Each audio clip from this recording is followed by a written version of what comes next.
Hoy, kayo mga anti-Duterte na salot sa lipunan. Kayo mga bangag na loyalista mga nagtatanong sa akin at mga pinklawang NPA kung ano ang trabaho ko dito sa Singapore, ha?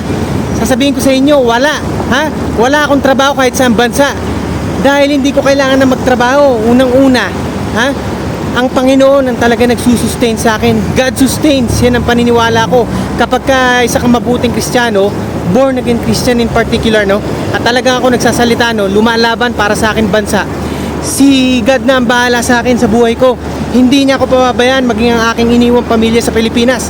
At kayo, magtataka pa kayo kung bakit mahirap makahanap ng trabaho sa ibang bansa pag nalalaman Pilipino o Filipino citizen. Papaano ang tingin sa mga Pilipino, mga tulisan, mga magnanakaw, mga mandarambong, tulad ng ginagawa ng gobyerno natin, ang bangag na administrasyon. Balita na sa buong daigdig kung gaano kahayop, katulongges, kainutil ang bangag na administrasyon to ng Pilipinas. Grabe talaga. Talagang pinandidirian tayo. Sasabihin nila, I don't wanna associate myself with you. Palihim, pero ganyan ang kanilang iniisip ng mga banyagang yan pag nakikita ang Pilipino. Lalo na pag nalaman nilang talagang Filipino citizen, no? Talagang bababa ang tingin, iismuling kayo. Yan ang nangyayari ngayon. Paano hindi yan ang iisipin nila? Kita nyo, kumpara natin ng mga Singaporeans, kumpara nyo mga Europeans, kumpara nyo mga Amerikano, Pag sinabi ang mga yan, akala nila professionals, no? Mga talagang white collar jobs, talagang mga edukado, no? Well skilled. Pero pag sinabi Pilipino, akala nila agad mga domestic helpers, no? Mga factory workers. Walang masama dyan. Pero kita nyo, yan ang tingin sa atin na talagang mga hanggang dyan lang ang lahi natin. Kasi nga hindi talaga pinaprioridad ng bangag na administrasyon to kung paano pag-iigihan ang edukasyon ng mga Pilipino, mga kabataan. Ultimo nung panahon ni Tatay Digong, kita nyo, napakarami mga classroom ang mga na-build, ang dami mga paaralan ng mga na-restore, no? Hindi katulad ngayon, panahon ng bangag na administrasyon to, talagang pinagpatuloy lang yung mga nasimulan nun, at talagang iilan lang yung mga talagang build from scratch na naipatayo.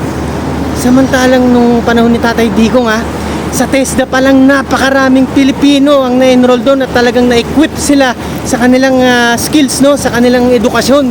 Kaya nabigyan sila ng mga oportunidad maging sa loob ng Pilipinas at kahit sa abroad, no.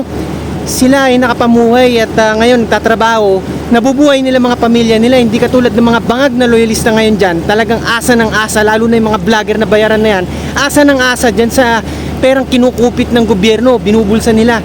At dyan sila nagpapakasasa, dyan sila nag-enjoy, dyan nila kinukuha ang pangkain nila, no? Kaya kayo mga bayarang vlogger kayo, kayong mga bangag na loyalista, kayong mga supporters kayo, no? Na talagang komento ng komento sa mga DDS vloggers, no?